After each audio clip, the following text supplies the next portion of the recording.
Hi, in this video I'll show you how to properly create and configure collision for 3D models in Unity.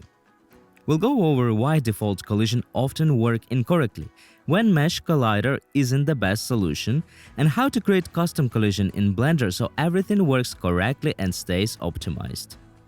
First, let's export the model from Blender. Open Blender, select the mesh you want to export, reset its position to the center by pressing Alt+G.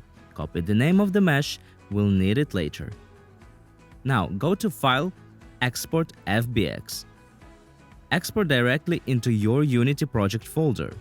Paste the copied mesh name, enable selected objects, set Apply Scale into FBX Unit Scale, enable Apply Transform, disable Animation Export. Click Export. Now open Unity. After importing, if you simply drag the object into the scene, it won't have collision. Let's add it. Select the object, click Add Component, search for Collider. You'll see different types: box, sphere, capsule, and others. For this example, we'll use Mesh Collider. Add it. Now Unity uses the mesh geometry itself as collision. For simple objects like an arc, this can work well.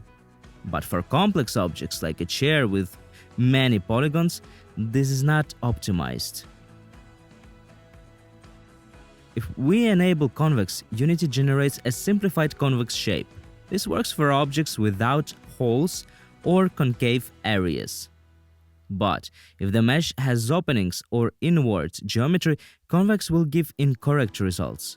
In those cases, it's better to create custom collision. Go back to Blender, hide unnecessary geometry. Add a simple cube, Shift+A, Mesh, Cube.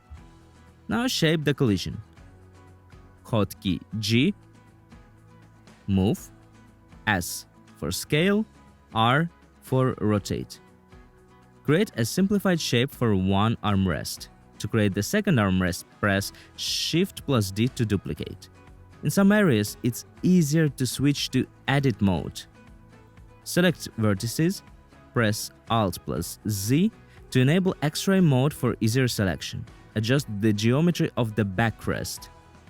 When finished, return to Object mode.